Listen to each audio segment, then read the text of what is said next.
There was sound for a second, but now it's gone. I mean, you're not missing much. It's Vampire Survivors. And such you have summed up my entire take on this game. You're gonna get judged so hard by whatever loadout you choose. I wouldn't want to play this on a stream.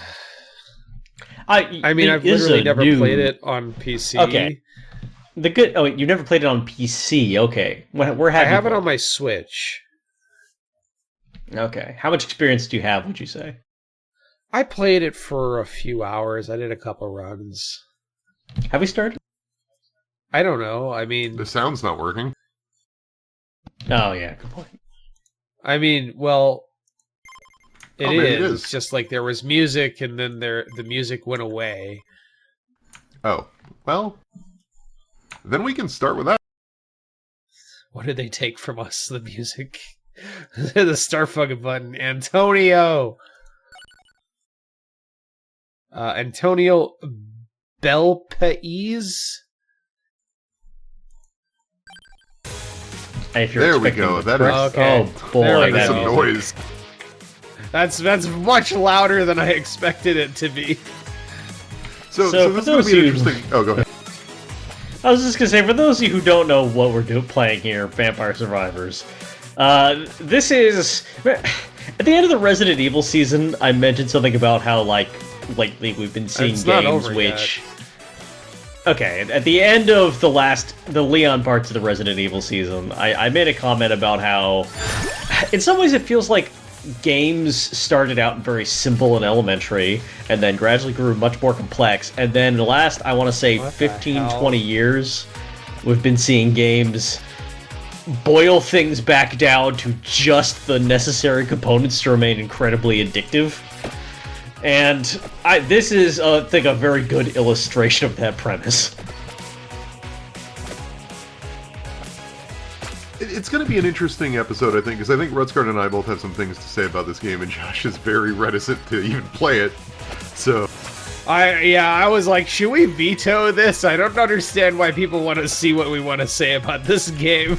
So, to clarify for those of you who have not played it, Josh is currently doing nothing besides move the character around. All of the attacks are on timers.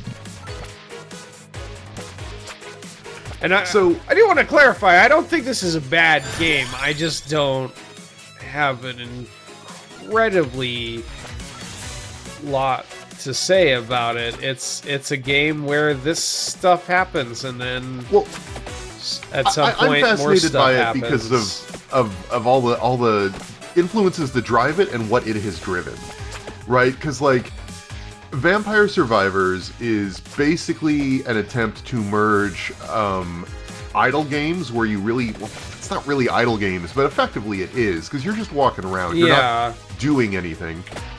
It's maybe a brain rot game. I don't know how else to describe it. But it's merging that with Risk of Rain, which is basically the game that has the same structure that inspired most of this. Risk of Rain was the 2013 indie game where you basically were... I was looking it up before we did the show. Basically, they set out to make a tower defense game that would slowly increase in difficulty, and instead ended up with an action game where you got to choose when to move on to the next level. And that's really fascinating because that's effectively what all of these games are. Yeah. But all the mechanics are there. You get the money where you get money or XP for killing things. You spend the money to get resources, and the time is always moving against you because as time goes on, worse and bigger monsters are going to be spawning. So you need to be powering up at all times. Sorry, Ruskern, But it also But it also creates denser pools of XP, which you then and the powers start to interlock. Where if you have certain sets, you unlock new, more powerful versions of them. You just gradually get to the point where you're clearing the screen as the screen is filling instantaneously every second. It's a game that, like Rutsguard was saying, is basically trying to get the game out of the game. So Risk of Rain came out, and it was a 2D game made in Game Maker where you would run side to side and shoot things and have abilities. And then the sequel tried to double down on it being a quote-unquote real game, right? It was a multiplayer experience, you could play up to 4 players. It seemed to be drawing from its own stuff as well as, like, Left 4 Dead, right? So its Risk of Rain 2's vision of this stuff was, you know, what if it was a big 3D shooty thing where the difficulty and mobs got more and more intense as you tried to control your power level. And that's cool, but what Vampire Survivors did is invert that. It's not trying to make it a real game. It's not 3D. You're not having multiple weapons and upgrade paths and all that stuff. Well, there are multiple upgrade paths, but, like, you don't have to worry about physical movement. You don't have to worry about aiming. You don't have to worry about timed parries. None of that stuff happens. You just run around. This game is like a brutalization of 30 years of casual games. Yes. I mean, it's basically a game where the only real mechanic, even less than movement, the real mechanic of this game is picking your build and controlling the mathematical odds of how your build is going to succeed. Right. I suppose the thing I should say here is I played a hell of a lot more Risk of Rain 2 than I did of Risk of Rain 1. My only real memory of Risk of Rain 1 was helping my brother set up a build where you'd, like, kill enemies from a place you couldn't get to, and he left that running on his PC for, like, 10 hours and then blue screen, so... That sounds exactly like the most you and your brother thing I've ever heard in my life, for the record. Yeah. I have played 17 hours of Vampire Survivors. I might play another 10 more in the rest of my lifetime, but I'm very aware that I've come to the point where others started playing Vampire Survivors. Like, I have played an amount of Vampire Survivors that is most people's, like... Or that is, let's say a lot of people who try this game are like, yeah, 17 hours was where I really started to get into it.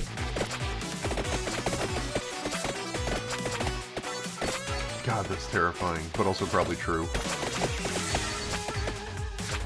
Because I've unlocked all the levels, I've unlocked most of the heroes, if not all of them, and I'm done with all of my upgrades. Like, I've paid for all the upgrades that existed last time I played. And I'm just like, okay, I guess I'm done. And they're like, well, what about all this stuff? I'm like, I don't need to do that. It's like, I went to Disneyland, I rode the rides. They're like, yeah, but have you counted all of the toilet stalls in all of the bathrooms in all of the parks? I'm like, no, man, I'm good. Well, I mean, the game, it helps that this game has received a ridiculous amount of both DLC paid and free. Like, there was recently a Balatro crossover that is you can unlock and enable that I believe was free. There's a Castlevania crossover. None of this being radically different than what we're seeing right now.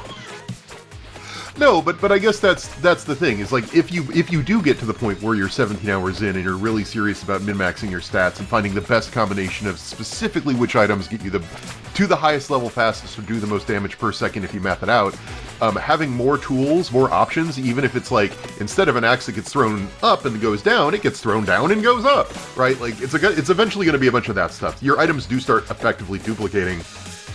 But if you're real into the stats, having access to those other things that might have a, fraction of a second or a frame difference, that's what you're here for 17 hours in. And it's like, I was watching how, like, when they do certain runs, like, they make maps. Where they, like, identify, like, oh, if you travel for 15 minutes in this direction, there's this, and this power-up. No. Come on. Who's trying to do that? Another thing that it borrows from Risk of Rain is this unlock structure, where you start with one character that has one default item, and you can unlock additional characters. Cool. Okay. And it's not just these 4. Like I said, eventually, even with the free upgrades, you'll get, I don't know, it's like 12, I think, come with the default game or something like that. And that's before you start installing a bunch of the free DLCs and things. The ridiculous thing about this game is the amount of content you're getting for, like, a $10 purchase, I think? I mostly just play Garlic Boy. Yeah, Garlic Boy's the best. the old garlic old man. I can't remember what his name is. No, the guy with the beard. This is Garlic Boy. Yeah, Garlic Boy. I love it. That's my favorite power. Both here and in Mega Bonk, which is, I guess we could also talk about the games that this left in its wake. Oh, is Mega Bonk a Vampire Survivors like? I have friends who play did that you game, not know and that? I don't play it. I've never looked at it. Mega Bonk is the next step where it's starting to reintroduce more gamey elements. It is this in 3D, but with like EverQuest level fidelity and EverQuest level graphics. Can I buy a house in Mega Bonk? No, you can do exactly what you're doing now, but in 3D. Level, but it's interesting. I actually prefer Mega Bonk to Vampire Survivors, if only because Mega Bonk has just a hair more stuff going on mechanically, in terms of like, it has the Risk of Rain thing where you actually have to go and press use. Like, that torch there, Josh can break, but only if he can trick his stupid magic thingies into crossing it there, and now it shatters. There's no use button. Whereas in Mega Bonk, there's a use button where you can actually open chests and do other things that you can't do here. Like, there's definitely subtleties to this game which are not 100% obvious watching it, but it's not subtleties in terms of, like, hidden mechanics so much as it is subtleties in terms of, like, what the experience is like. And I think one of the things that is very, like, satisfying about this game, makes it very Moorish, very, like, one more run, is that the longer you play it, like, as you start picking up, like, different attacks, because your attacks are patterns, because they follow, like, a very set, like, structure, and because, like, depending on your build, you'll have, like, different kind of areas that are affected, different, like, it's kind of like it, you know, like those machine learning videos where, like, a robot learns to walk by falling over for, like, 1,000 hours? Like, that kind of happens on an advanced scale where the game trains you into kinds of movement which maximize, like, your kill zones, and, like, which get you the highest amount of XP, which are unique to your current blend of resources. And then, like, yeah, it's kind of like how you're engaging with things, and, like, how you're trying to fight enemies. Do you fight enemies by like, kind of gravitating towards them? Do you have, like, a buzzsaw thing where you're trying to ride along the momentum and kind of, like, sort of serpentine your way through the mobs so that you're always in just a big enough gap that they can't reach you before your powers take them out? I think the moment this game clicked for me first was when I had a power-up where I was used to running away and just, like, trying to get guys with the whip. And then at some point I realized, oh, now I have this, and this power. I need to run straight into them. Like, I need to be aggressive. Yeah, the build, and, like, when Go ahead, sorry. No, I was... No, I was just going to say, like, yeah, the builds you have really do dictate sort of how you have to move and play the game. And again, I think that's really the core of the game is, how do you do a build that both you like to play as, but also is possible, because you aren't guaranteed to get every item every time you play. I guess that's another thing to point out to people who haven't played this game. The upgrade screen Josh just got was 3 random items, but it's 3 random items out of a pool of what's currently, like, 12, and grows to, like, hundreds by the time you've got all the content unlocked. So, like, the way you do a build isn't just, I want to use X, Y, and Z. It's, I have X, the game is offering me Alpha, Beta, and Omega. Do I like, skip them? Do I burn them? Do I use one of my slots? Because you also only give it so many slots. You can see that in the upper left. Did you forget what the third Greek letter is? You said Alpha, Beta, and Omega. No one goes Alpha, Beta, Gamma. That sounds like a college thing.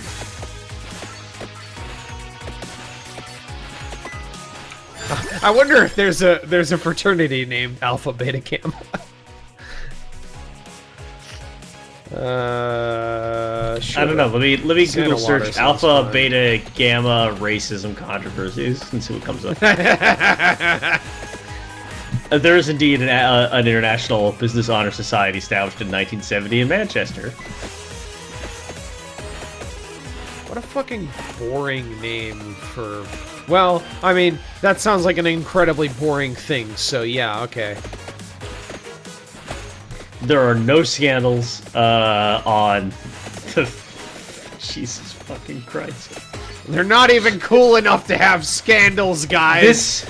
This stupid fucking Wikipedia article says some of the recognized degrees include accounting, actuarial science, administration, advertising, agriculture and ecology business, agricultural engineering technology, architecture, design, construction technology, arts management, automotive techniques, aviation management, banking, biological science, biotechnology, broadcasting, business administration, casino management, civil construction technology, communications. It just goes through every fucking degree available. Not even a quarter through. And this isn't like formatted like a list or like a chart. This is just a paragraph. Jesus Christ. Like it's a fat-ass paragraph with dozens of degrees in it. So you might have noticed that the bats following Josh here have a little highlight around them. That marks them as elites. Again, this is something from Risk of Rain, that Risk of Rain originally introduced.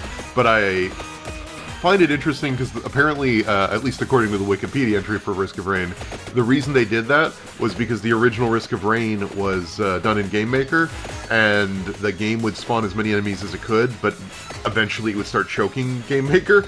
So they made elite enemies that are simply harder to kill to avoid having to swarm you too much. And that has just stuck around as a mechanic in all of these subsequent games drawing from that. And I think that's really interesting today. Game engine flaw drives this entire game mechanic.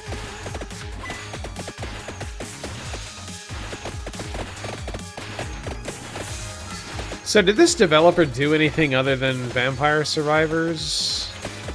Like before Vampire Survivors, or is this their first?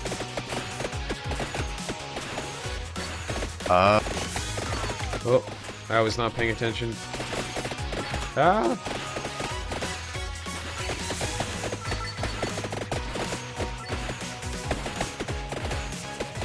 No, they have only made Vampire Survivors.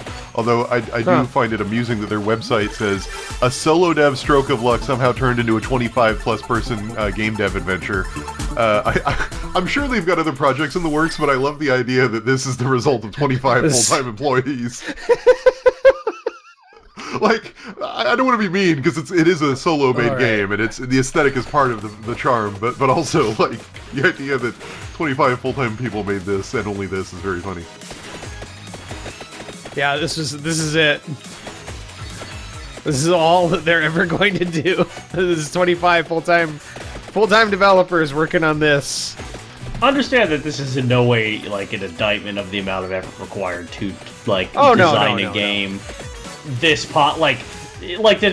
design a game that performs this well, that is this popular, etc., etc. But like in terms of programming it, you could probably jam something like this in Godot in like maybe 8 hours. Like it's pretty recognizable, at least for the beginning phases. I mean, really, what shines in this game is the delicate hand, right? It's tuning those percentages, those damage models, the difficulty increase over time. If you get those wrong, this falls over immediately. So like coding effort-wise, very, very low, but like to get something like this good does require an intense amount of playtesting and knowing what is good. Sorry, I'm rambling. I mean, that's the show. Oh no, Chris that's is what we talking do. about That's what people tune in for. They tune in on our web show. Oh. I mean, I don't think anything unique is going to happen in this recording that is going to require... Like, I'll be honest, I'm not sure why I'm watching this stream.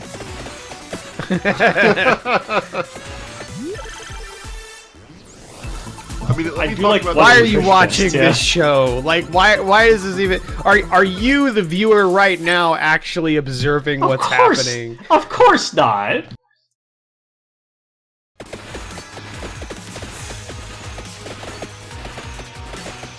I do have to this is say, the Patron week for the people who wanted the podcast. You do. Sorry, I cut you off there. Yeah, no, I was just gonna make fun of Josh's build, so this is kind of nonsense. Look, I drop holy water. That's my thing. I thought I saw like an amulet around here somewhere, but I seem to have lost track of it. There's a chicken and you're low on health. You should probably go get the chicken. Where's the chicken? To your left. Oh, there it is.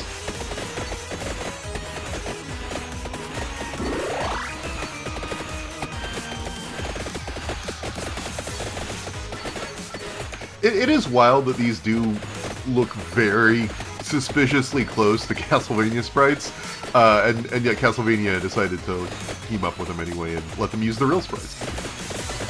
Am I crazy? Was there a Resident Evil crossover? They've had several. I feel like I heard something about that. Let me look at the list of DLC.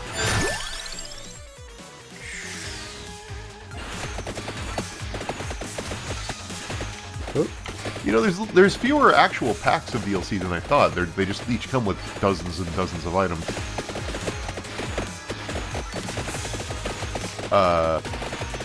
There's the Among Us crossover. I was not cool enough. But no, I do not see a Resident Evil crossover.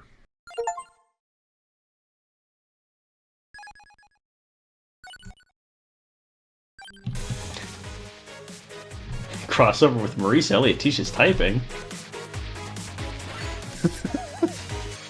Wait, oh my god, I think I just tried to say Maurice Ashley teaches chess. And it turned into Maurice Elliott teaches typing, and I'm really confused about what the fuck that meant. Okay.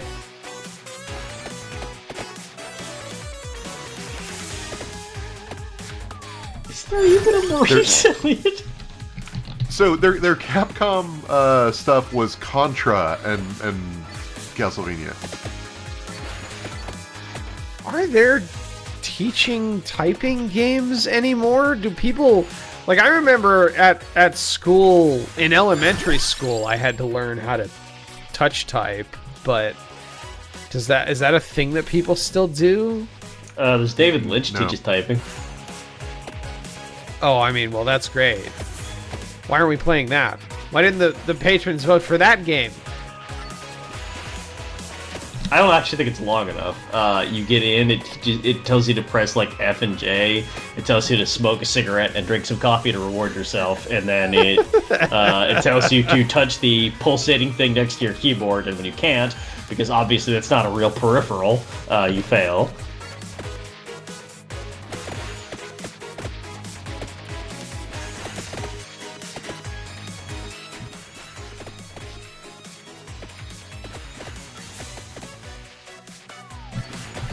I would make it. I would make a game that teaches you how to type.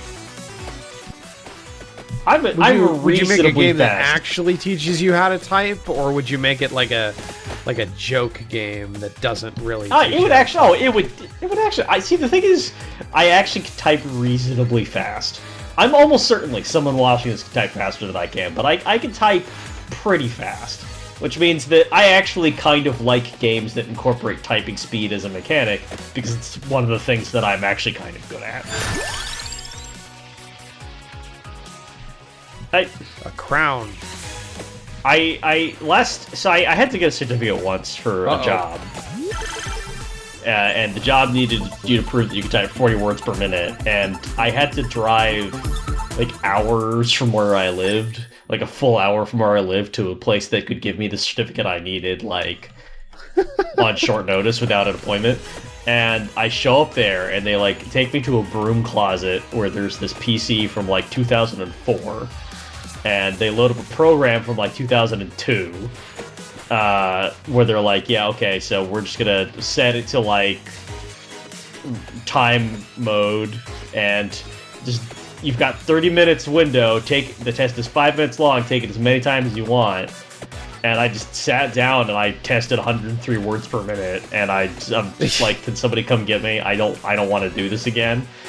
At which point, like, everyone in the entire, like, adult education office was just, like, walking in like I'm the chosen one who just pulled the sword from the stuff. They're like, do you always type that fast? I'm like, well, what, do you think I did drugs? Like, what's going on? What do you think?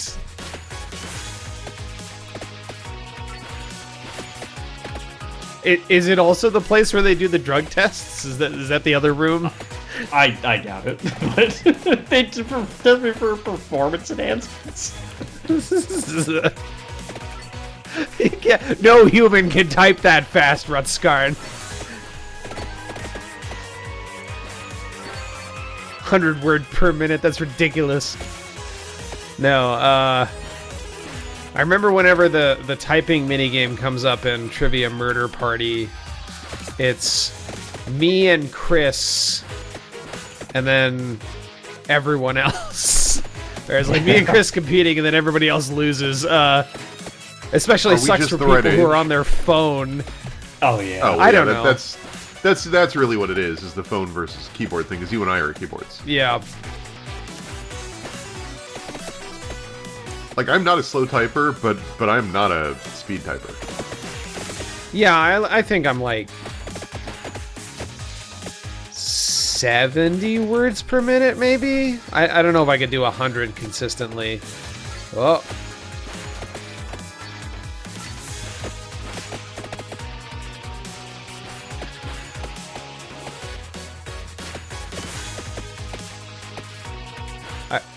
I'd also, I think, be more likely to choke if I were actually tested on another computer, because obviously I'm really used to my specific mechanical keyboard on this thing. You'd think, but I will actually say it doesn't make as much of a difference as you'd guess. You know, Mega Bonk also does the XP gain increases by 8%, and I'm wondering if there's something magic numbery about that, or whether they're all just using the same formulas. I mean, it's the kind of thing where I would be hesitant to change this formula much, just because it obviously, like, primally scientifically works. Something is happening here which is a kind of dark magic. 24 of the 25 developers at our development studio are just there to infiltrate the studio and steal our math.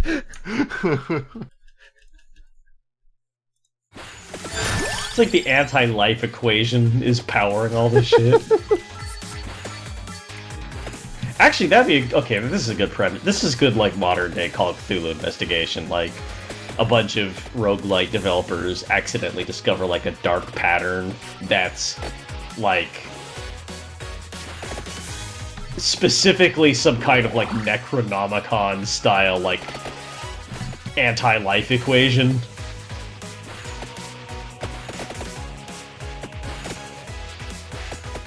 Wait, is it a Necronomicon thing? I thought that was...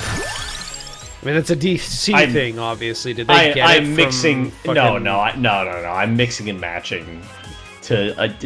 I don't want to, like, actually have to write this story live during this recording, necessarily. So I'm basically just, like, getting the idea across through references to other things.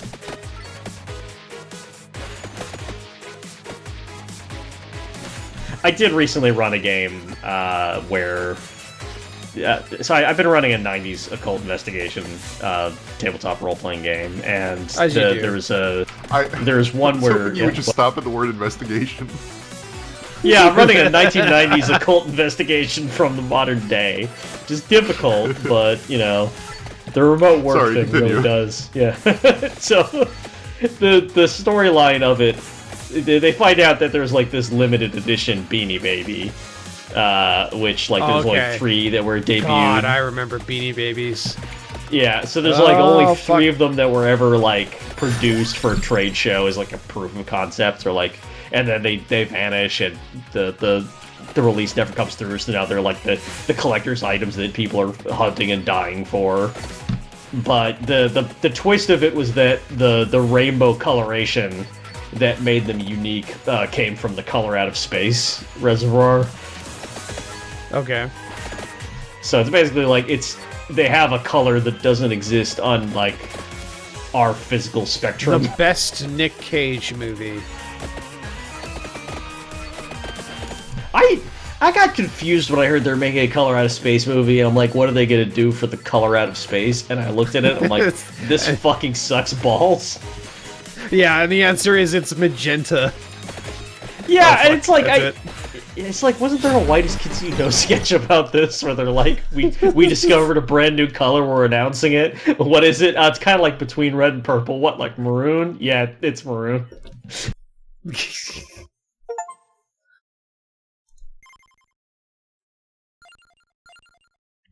I mean, that's it. I think that's I a saw more representative sample. Sorry. Yeah. Oh no. I saw clips from the Color Space. It looked good. That was all. Have you actually seen it? Because I did. Bleak. I did watch that movie. Yeah. Is this going to be a thing where Chris and I watched The Color Out of Space and Redscar didn't? Well, I read it. I mean, it's been a story. I mean, I've read it too. I also read it too. Yeah, like it's got a. As I recall, the No, you know what? I was thinking that it drew from a different story, but then I was like, oh wait, no, that is The Color Out of Space, isn't it? Where they go back to the house on the stupid. I don't like the story. Yeah, yeah, the blasted heath. But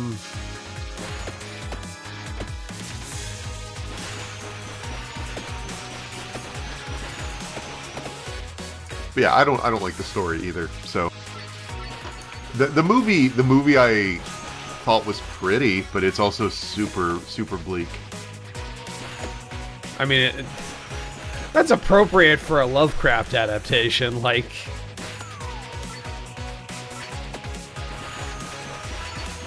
I mean, it's not the Mist levels of bleak, but it's bleak enough that just is like. It's one of those movies where, I mean, spoilers, pretty much everyone dies.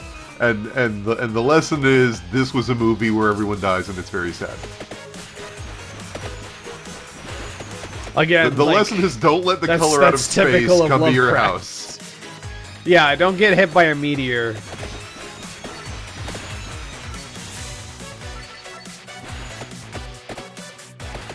I hate the dub so much. Well, you could have warned me about it before I got it. Are those supposed to be eggs? Is it throwing its own eggs? Is it pooping on them?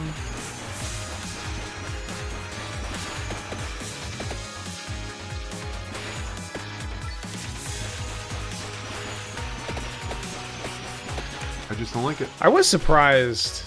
No, go ahead. No, I wasn't saying anything. I was saying I just don't like the stupid bird. Oh, okay.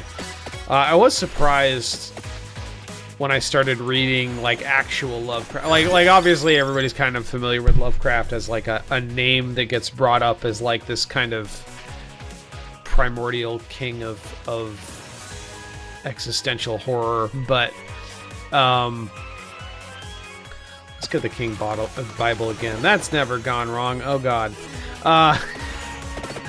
I was surprised that there are some Lovecraft stories where like the heroes win. Like what's that? I'm forgetting. Like the story about the. I mean, if you root for Eldritch child Horrors, they who's win all like the time. an alien. Well, no. Like there's a child who's an alien kind of thing. Dunwich Horror? And it might be the Dunwich Horror, and like a bunch of like occult researchers get together and like do a ritual and defeat him, and like I forget how the story ends, but it's maybe it's not. Dunwich Horror is the one where there's two half brothers. One takes more after his father and is an invisible mass that consumes raw meat, and the other one is a human-looking-ish guy, and events transpire. I feel like that's the same one that I'm referring to, but maybe not. I mean, basically, at the end of that story, the Dunwich Horror, the son that took more from his father, breaks out and runs away, but he's an invisible quivering mass, so it doesn't really matter. That might be what you're talking about. And then they kill the bad... It doesn't really matter. I have seen several good endings to Lovecraft Call of Cthulhu stories, specifically, like, in tabletop settings. Like, I've been part of successful Cthulhu investigations. Right. The one I did survive as a player character, to be fair, was the one where I played, like, kind of just a scumbag. Like, the game was set in the 1940s, and it was a film noir setup where, like, there's this lady whose wealthy husband disappears, and she wants to make sure that he stays disappeared. And at some point, where you have to go to her house to investigate, since, like, he's not in the mansion, and we're checking at the clues, and I tell the GM how I'm bringing... So I'm a private detective, in the 40s. I'm the head of the private detective research agency, so I'm like, okay, I'm gonna need to get supplies first. I'm gonna get a duffel bag. I'm gonna fill it up with newspapers, crumple up newspapers, and I'm gonna put a crowbar in there. And he's like, all right, interesting. Like, okay, so everybody else, splits up. Like, the reporter lady interrogates the housekeeper. My partner kind of talks to the wife. I go straight to his office, close the door behind me, lock it.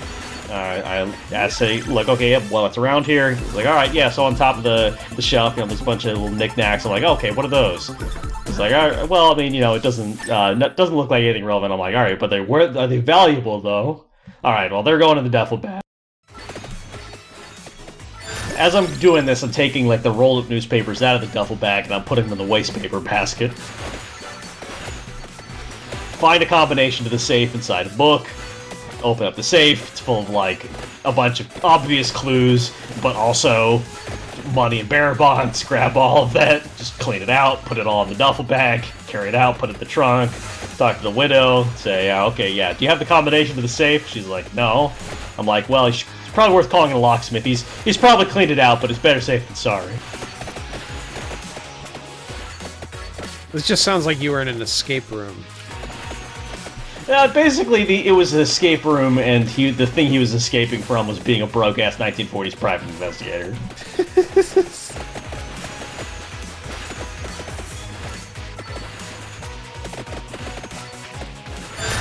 I mean, he saw... Well, I was gonna say he solved the case.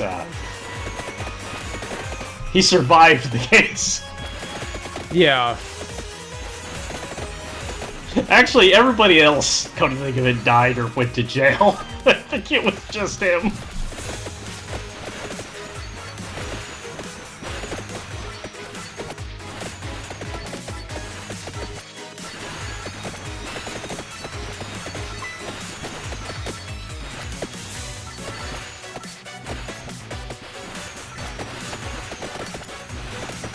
Are there not different stages as well? I seem to remember getting there are several different stages on the Switch. But it's been a bit since I played. You have to actually beat this one to start unlocking the others. Right. Oh yeah, that's the thing. You can beat these stages. Like, I think it's 20 minutes. 20 or 30, it's I not can't just remember which. One of those two, yeah. It's not endless. It ends. At 20 minutes or 30 minutes, again, we can't remember which. Like, Dracula, Death, Satan, whatever shows up and kills you, personally. Oh, okay. And that's winning. Which does actually... Well, it does raise the question, what the fuck the title Vampire Survivor is supposed to refer to, considering there are no survivors ever, literally.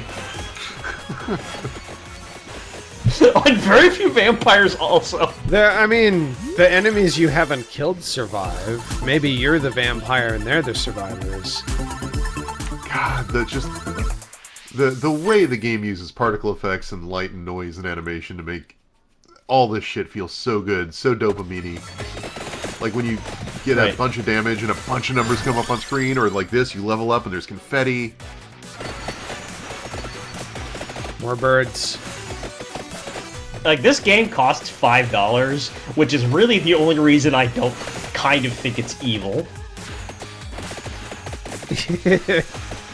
I mean, it's exactly what I would want. Like, there are mobile versions of this game. It's also available on, like, phones and stuff, because, again, all you do is move around, and I think Josh accidentally... Yeah, I mean, literally, there's a mobile mode here. I could play this on a touchscreen if I had a touchscreen. Actually, I do have a touchscreen hooked up, but it's not this monitor.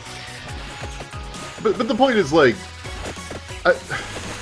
it is exactly the kind of game that you would want to play when you're waiting for your plane in an airport or something, right? Like, it knows it's exactly that game. It doesn't try to be anything more than that. Like, it doesn't have dailies. Like, that's one thing I would actually criticize Megabonk for, is that I don't think this game has a daily leaderboard anyway, and Megabonk does. And that's weird to get people to keep coming back to your dopamine machine. Meaning no offense to this game's soundtrack. Check if there's leaderboard. This is the sort of game where if you're not recording an episode of a podcast while you're playing it, you should probably be listening to one, or like a playlist, or watching a movie, or that doesn't look like a leaderboard. Learning how to dye fabrics. I want to learn how to dye fabrics. Driving to work. You should be doing something else while playing it, basically. Yeah. Have we not been spending our money? Have we not gotten any upgrades? Because that would explain why we haven't beaten the first level. I mean, I was unlocking other characters. So, God, the unlock system is weird. Because the structure of it, like Redskern was saying, it's almost structured like an MMO, where like the reason you play the game the first 20 hours is because you want to unlock all the cool stuff, unlock all the characters, unlock all the abilities, max everything out, and then it becomes more about, much like in an endgame MMO, very delicate changes to builds and how to min-max them and what your goals are, right? Like, are you trying to actually get on, do a certain thing in a certain amount of time? Are you trying to get to a certain level? There's also a bunch of optional objectives. I don't know. Chris doesn't know. I don't know. I give up. It's Vampire Survivor. Forget it. Vampire Survivors have broken us. How This was a Patron Week game. The patrons suggested and voted for this. The runner-up was Still Wakes the Deep, which I guess like fits on a spooky games list, but like is almost entirely the opposite of this game. I guess the one thing they have in common is it's a Chinese room game, and the Chinese room, like, if there is a signature penchant for the Chinese room, it's their desire to remove all game mechanics from video games.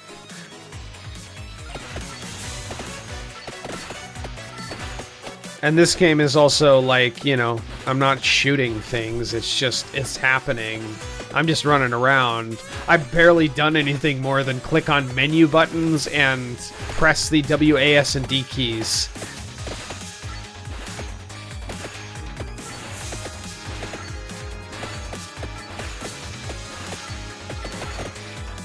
It's sort of the ultimate, like, is it okay for a game to just be a video game kind of game? Right? Like, there's no narrative, there's no real sense of creative expression, you're barely doing anything. You're just engaging with a system for some pretty lights and sounds and some dopamine hits.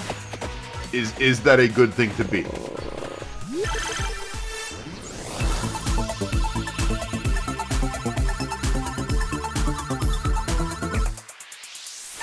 Yeah, I got more wand.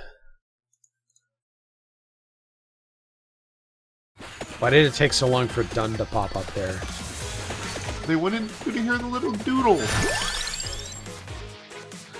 Let's just stack Crown forever. I'm sure that won't cause problems later. when the only upgrade I'm getting is just more XP and I'm not getting anything that makes me more lethal.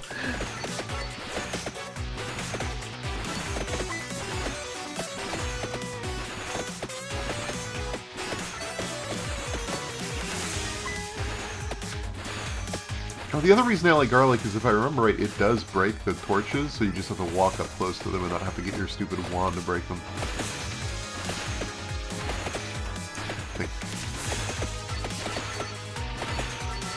Unfortunately, there's a lot of bats between me and the nearest torch, so...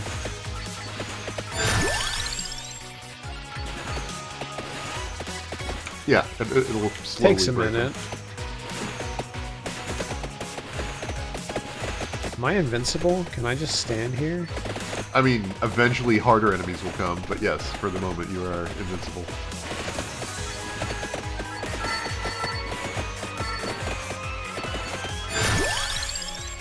More garlic. This is why garlic's the best. Phrase I mean, that's a phrase I generally utter when cooking, but it's the best power.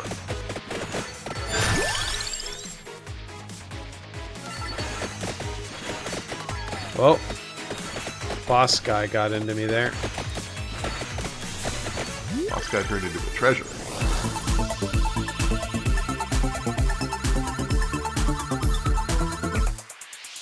Yay, more garlic.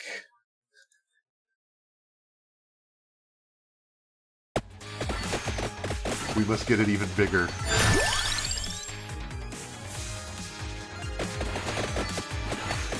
We're going all in on garlic.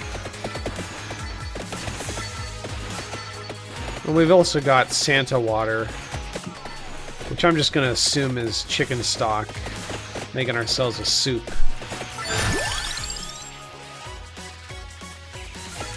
The music makes me think that Solid Snake just died over and over and over again. That is the story of this game. Is it? What? Yeah, why not? Look, there's no story, so we can make our own story. Listen, if you're ever the person who's contracted out to write a novelization of Vampire Survivor, which I volunteer, hit me up at Rutskarn. If you're ever that person and you don't write scenes where there's literally hundreds of enemies on the screen, you're a punk. You're a punk and you don't deserve a keyboard. That's they make the movie adaptation and they can only afford like 10 extras. If you make, like, a show or whatever about a Vampire Survivor, and it's just, like, 3 people in a sound stage, like, monologuing about whatever, like, get the fuck out of my face. That's nothing. It took them 2 seasons to get to Twisted Metal in the TV show Twisted Metal. That's the problem.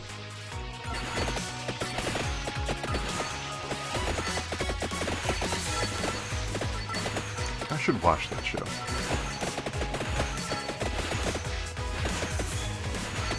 It's an adaptation, but the only thing they keep is the name, so it's about like someone who was attacked by a vampire going to therapy. This is Like, literally if you're nothing trying to do to with create this. a storyline for this, your task as a writer is you need to create a context in which thousands of enemies just wandering in from all sides of an endless field is a legitimate story. Like that's a legitimate universe that you could step into.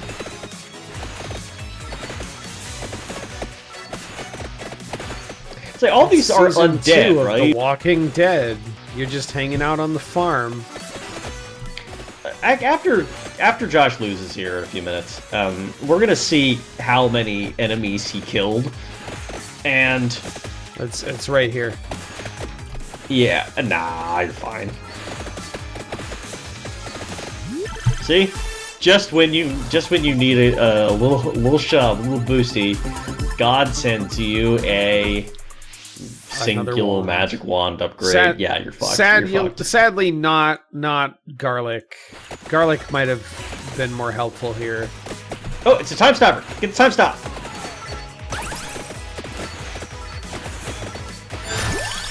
Oh, that could have tipped the balance. Spinach. That could have tipped the Spinach and balance. garlic.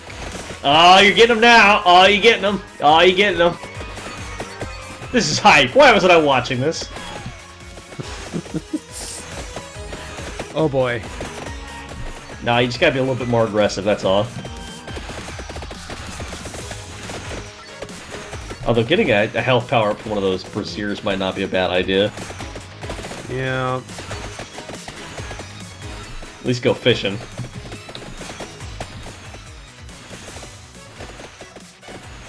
Well, that's another time stop. There we go. There we go. This is what we need here. This is the stuff we're looking for. Why is that guy not taking damage from my garlic? Was it a plant? Oh, you should have run right into those bats.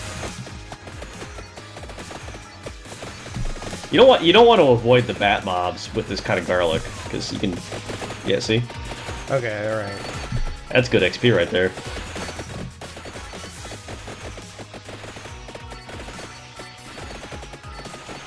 The bat mobs are That's pushing not the what I zombies wanted. right towards us. Yeah. Let's see, so enemies defeated, 1,214. Say what you want about this game, things do happen in it. But yes, 1,214 enemies. You can say for the Chinese rooms games. A very large percentage of those enemies were undead, which means that accounts for, let's call it an even 1,000 corpses.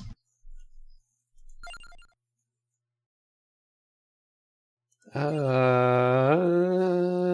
do we got? I don't know. In Iron Age's England, the population was about 1 million, which means that this could represent like 0.1% of the entire population of Iron Age England that were just have become zombies and now we're fighting them. I like that. We're just okay, this is the backstory of this game, is that you're in post-Roman England. The social institutions have broken down, and now there's like a lot of zombies for some reason. Welcome home. Where's the horse? Where is the rider? Why are all these fucking zombies here?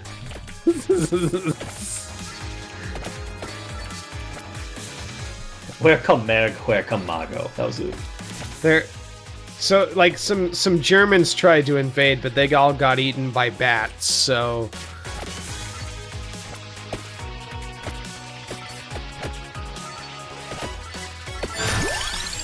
garlic.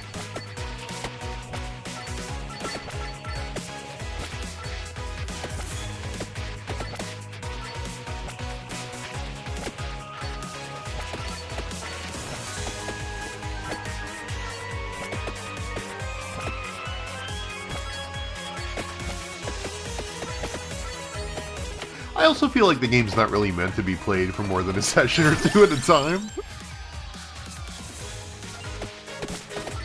Like, this does kind of feel like watching...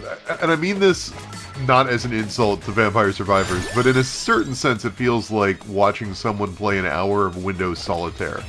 Not because it's boring, but because that's not how anyone uses that software. No one will spend an hour playing Windows Solitaire. You do it when you got 5 minutes to kill before a meeting. Similarly, I don't think people are supposed to like sit down for an evening of Vampire Survivors, right? Like, unless you're really, really, really into min-maxing those numbers, that I can't imagine sitting down for a whole evening of this.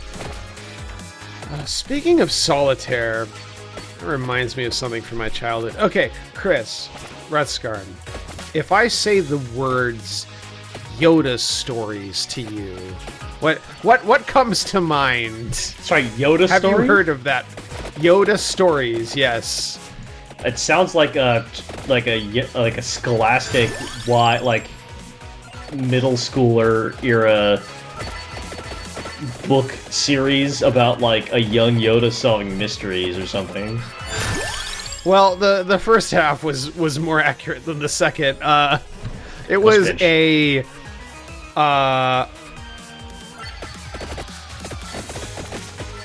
it was a LucasArts game that came out in like 1998 or something, or 97, I want to say, and it was a 2D top-down like adventure game thing where you had to kind of wander around a map and find, you know, an item to trade for a different item to trade for a different item to open a door. Fuck, right? that sucks. And, I hated those. And you're playing as Luke, and your lightsaber sucks. It's the worst weapon in the game. Guns are way better. And it's like, you should go look up like screenshots of it just to get a sense of like what I'm talking about here. It is this like super low budget thing. And like I guess like it didn't do very well, and the reasoning the developers gave was like, well, we were trying to make solitaire. We're trying to make a thing that you would play for a little bit, like, you know, compared to like just playing a card game. And people thought it was a legitimate video game, and we're like, what the fuck? This is it? That's interesting. Which is an argument undercut somewhat by the fact that there was also a Game Boy port. I also like the balls of just being like, yeah, let's make a bullshit game where you play as Yoda and do nothing. No. You play as Luke, and you have to every sorry, game Luke starts where you have to. I'm sorry. You show up on Dagobah, and you have to find Yoda on the map. We should play that. So, somebody vote for that on Patron. Actually, vote for Shape-Shifting Detective before you do that. I don't know why that didn't end up in the suggestions this time.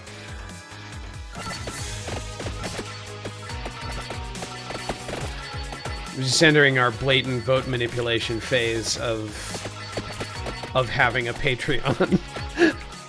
I mean, we could also just choose to do something. We could. Yeah. That's a thing we could do, but I mean, nah. Laurel. Or Yanni.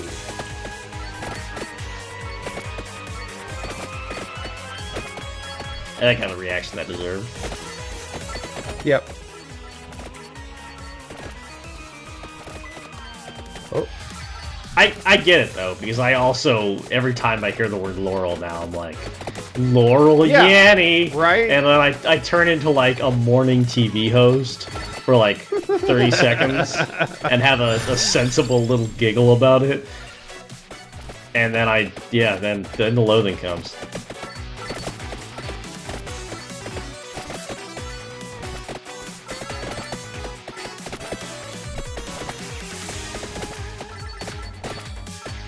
I will say one thing that has become very clear watching you play this is that I definitely play much more aggressively.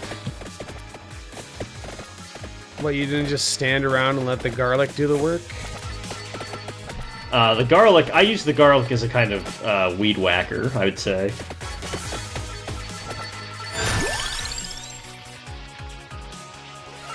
Oh, I hate the clock lance. I just can't with that fucking thing.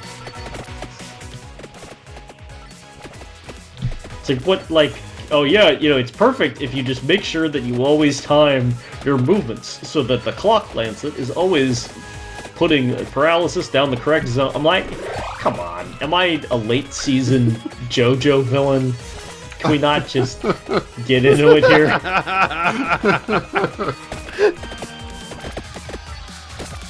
Are you, Retskarn, in fact, a late season JoJo villain? I should be so lucky, honestly.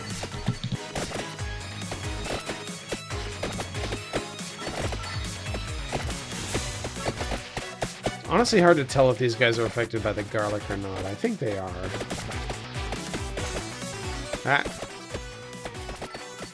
I mean, they're all affected by it. It's just the numbers are much lower.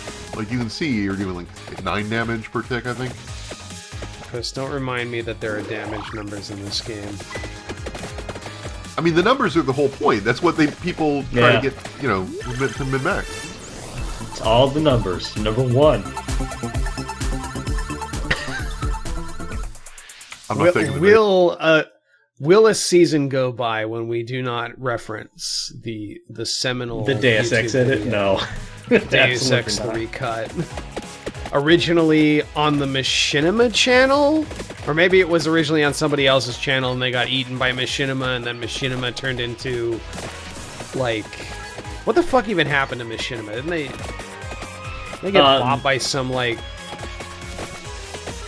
They Eastern died. European company or something? I mean, yes, they died. That is true. Are you asking if someone has, like, bought Machinima's corpse? I feel like someone bought Machinima as it was turning into a corpse. I don't think it's, like, even the brand is still around anymore, but once upon a time.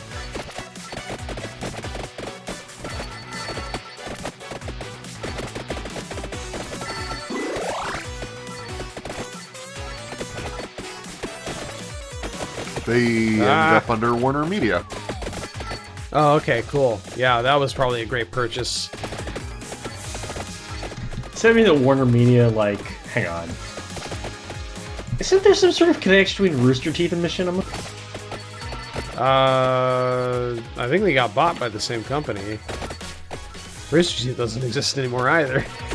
Successor Inside Gaming brand now owned by Rooster Teeth Full Screen LLC.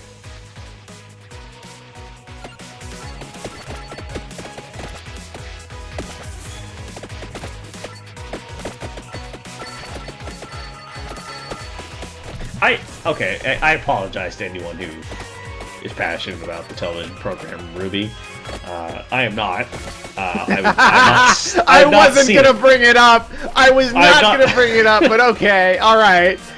Okay. Yeah. Very funny to me that the thing that has survived Rooster Teeth is that show.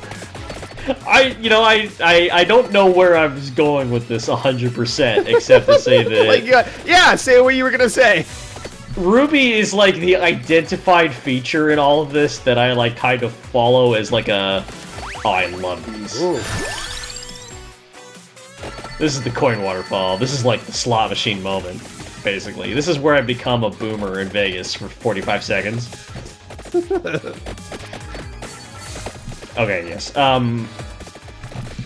Yeah, Ruby's like kind of like the case study I follow to keep track of where all this shit is, just kind of like what's going on with Ruby right now. I've never seen it. I wouldn't say that I care about it in any kind empathetic way. I have no real strong feelings towards it, except I guess I have occasionally felt a strong sense of amusement at Ruby-related developments. That is not really... It's not coming from the angel on my shoulder, let me put it that way.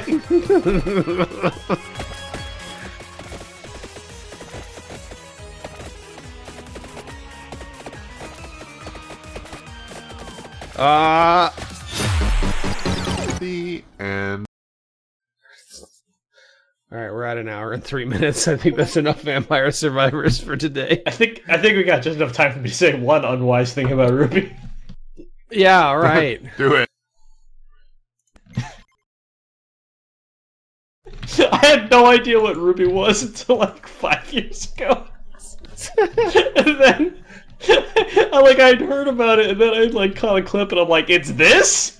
This is it? Yeah. Yes. It is Monty Ohm, guy who did those like all those 3D fight scenes that got really viral on YouTube, starts an anime, hands it off to a couple of white dudes who write the most generic fucking anime possible, and that's Ruby. It's a vice. I have a vice, which is I rarely interact or do any kind of toxic like engagement or amplification, but I do sometimes follow things that I know will produce lots of drama. Just because I know they will. One example where I have occasionally interacted with people about it and gotten argued with, even in my kind of like later years where I've done this far more rarely, is I do have about 10 years of people telling me things about Star Citizen that would age very poorly. Oh, Jesus Christ. like I backed that 10 game years on of Kickstarter. Fuck me. I have 10 years of people telling me that I'm gonna look so stupid when Squadron 42 releases any day now. I wonder what the over on Malcolm McDowell surviving until fucking Star Citizen comes out is. Oh, Jesus Christ. All right, that was Vampire Survivors, everyone. I guess someone's glad they voted for this, probably. I don't think I'm even going to break this into multiple episodes. Like, it's just... Oh my god. We'll just one cut. We'll just post this on, like, Friday. Long cut. Here's your Vampire Survivors slop. Yeah. Have you two seen One Cut of the Dead? I want to. I need to. Yeah, it kicks ass. What was... I missed what you said. One Cut of the Dead. Have you seen One Cut of the Dead? One Cut of the Dead. Not One Cut of the Dead. No, I have not. I genuinely, I recommend it very, very highly. If assuming you're that's ever... a movie. Yeah, it's a Japanese film. Don't really learn anything about it going in, and once you've started watching it, watch it until like it stops happening. Okay. It's one of those movies where if you stop watching it early, you will have conversations with people where they will like figure out that you stopped watching it at a certain point. You know, by people, I assume you just mean you, because I don't think I know anyone else who has seen that movie. I mean, it's a pretty popular horror movie. I know no one else who has seen that movie, Chris. Nobody. Good night. Good night.